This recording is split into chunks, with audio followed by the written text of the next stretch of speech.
Okay, here we go. Getting ready to make some scrambled eggs, some nice, fluffy, soft. You know, a lot of people make scrambled eggs and they end up with that brown kind of. When I was a kid, I used to call it skin on the bottom because the skillet gets too hot and they cook them too fast or whatever.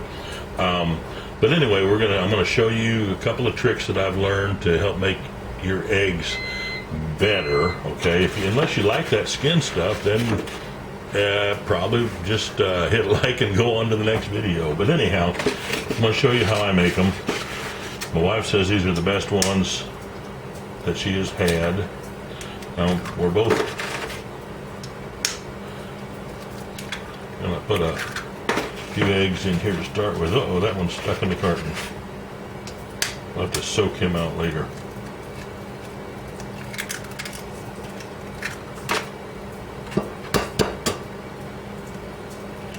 There we go. And I'm going to make one extra so I can give some to the dogs. You know, eggs are good for dogs too. They're cheap and they're good for their coats and all that stuff. A lot of protein. Okay. Now I've heard all kinds of stories from people saying you make eggs, you know, to get them fluffy and all that. Say don't put any salt in them. That's bogus. Okay. I've tried it both ways. The salt doesn't seem to make any difference at all. I'm going to put a little bit of cayenne in here just because I like it. You don't have to do this. And I like a little garlic in mine, but my wife doesn't, so we'll leave it out today. Now the next thing I do, and this is pretty important to getting the fluffy eggs. You can do it without them, but if you really like them, I put like 2 or 3 tablespoons of milk in there. Just going to eyeball it. Don't take very much. And I usually only do 2 or 3 at a time, so I'm going to have to go to a bigger bowl here.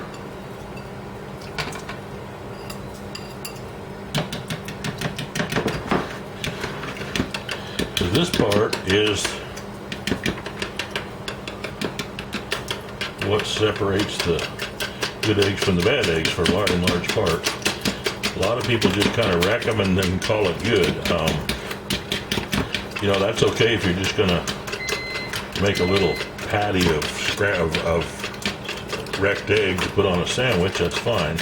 But the thing is, have you ever whipped meringue by hand? You know, the more you whip it, you start seeing a little froth, and that's just egg whites, so it froths up easier.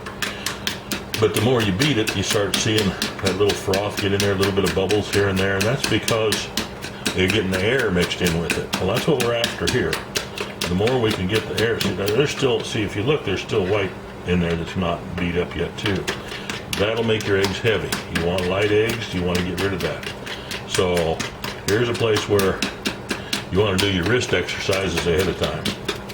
But we want to get as much air as we can into those eggs. We want to get all that white beat up as we can. And we just want to keep whipping it.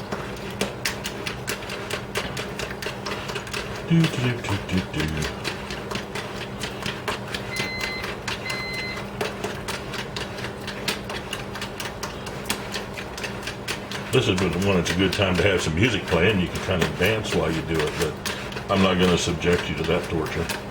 So just keep beating. I'm getting a few bubbles around there, a little bit. And you might think, well, that's excessive. But if you want fluffy eggs, that's where you get fluffy eggs.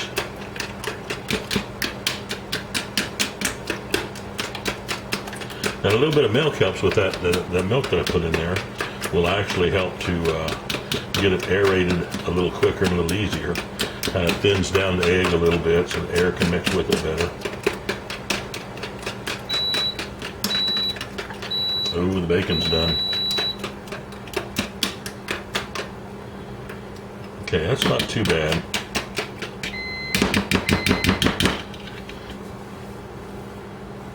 I'm going to turn the camera around here so you can see the burner, and then we're going to go on with the rest of it where there's some important stuff there too. So hold on, we're going to move you.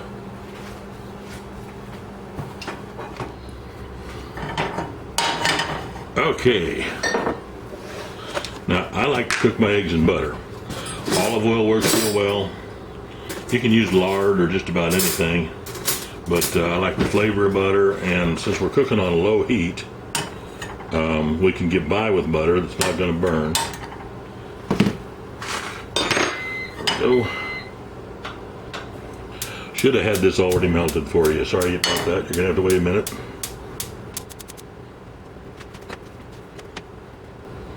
Now, a lot of people will tell you too, you can't have any fat in the eggs. Fat will weigh them down and make them heavy. I don't see that happening either. I've used butter in them, and they come out nice and fluffy every time, and nice and soft and moist. And I tried it without fat, and it didn't make any difference. I tried it without salt, and it didn't make any difference. So I think that's just folks that are just grasping at straws, trying to figure out anything they can to get soft eggs. So anyway, I'm hoping this is going to help you, and you won't have to go through all that. Sound like a know-it-all, don't I? Don't intend to be that way.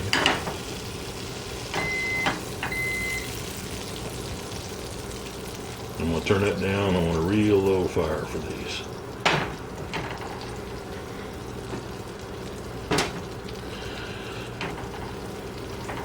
This thing works. If you can find these, I think they got them at the Dollar Trees where I got them. They're really great for stuff like this. We're just going to dump them babies in there. Get all that goodness. Get it all out of there. There we go. Now, I've heard folks say, well, you have to stir them the whole time you're cooking them if you want fluffy eggs, and others will just beat them while they're in the pan and this and that. And I haven't seen any of that do any good. What I learned, actually, I learned this.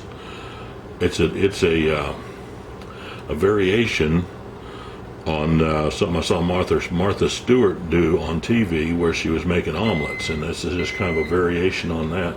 So I said, well, I'm going to try it with the scrambled eggs, and boy, it works. So I want to let that build up until the egg gets kind of thick underneath, kind of like a thick pie crust.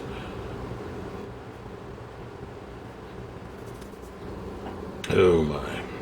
Let's see where we're at here. Nope, not ready to go yet.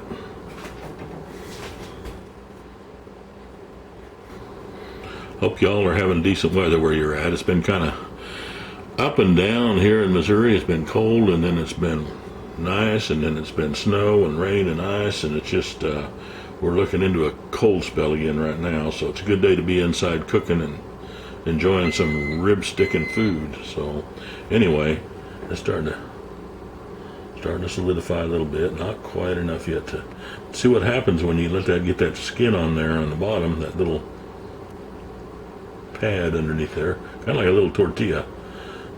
Then you're going to have curds there where you pull that up. I'm going to let that go for a little while, and I'm going to start some water for oatmeal.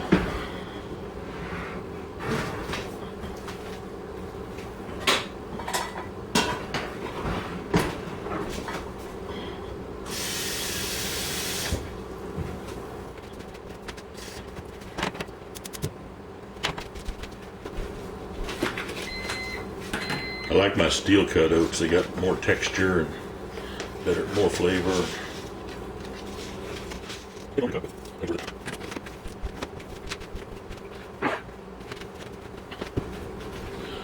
Okay, looks like see how this is kind of creeping up here? Kind of looking like a little omelet starting up there. And we're just going to fold that back on itself. Just keep folding. Keep folding. Break that up a little. Just keep folding. There we go. Now we got most of it up, so we're going to let it thicken again.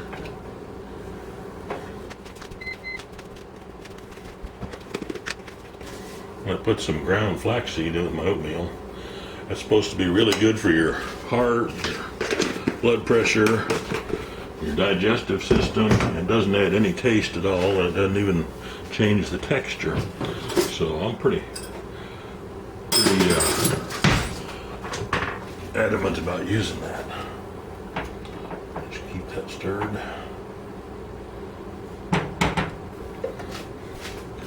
And looks like we're ready to fold eggs again.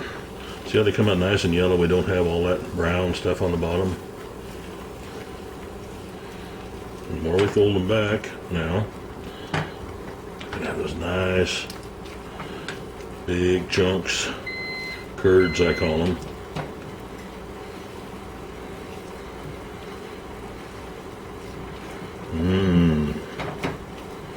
Looking good.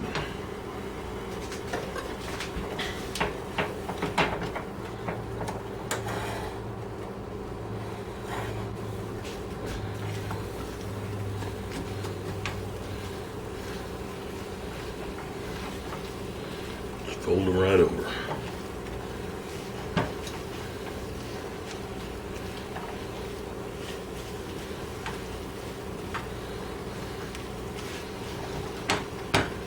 There we go. Turn off the fire. And I'm going to throw some shredded American cheese on there just because I want to. That's another thing people tell you, if you put cheese on them, it'll go flat. Well, you don't want to cook your cheese into them from the start. If you're going to put that on them, you do want to wait till it's pretty well done.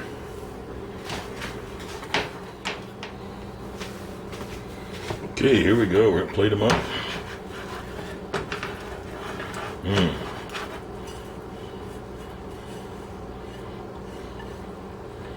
Now, when have you seen a nicer, cleaner, softer egg than that that's done and not runny? You might find them somewhere, but you're going to look long and hard for them. Hey, man, those are good. Alrighty, hey, if you like this, just hit subscribe.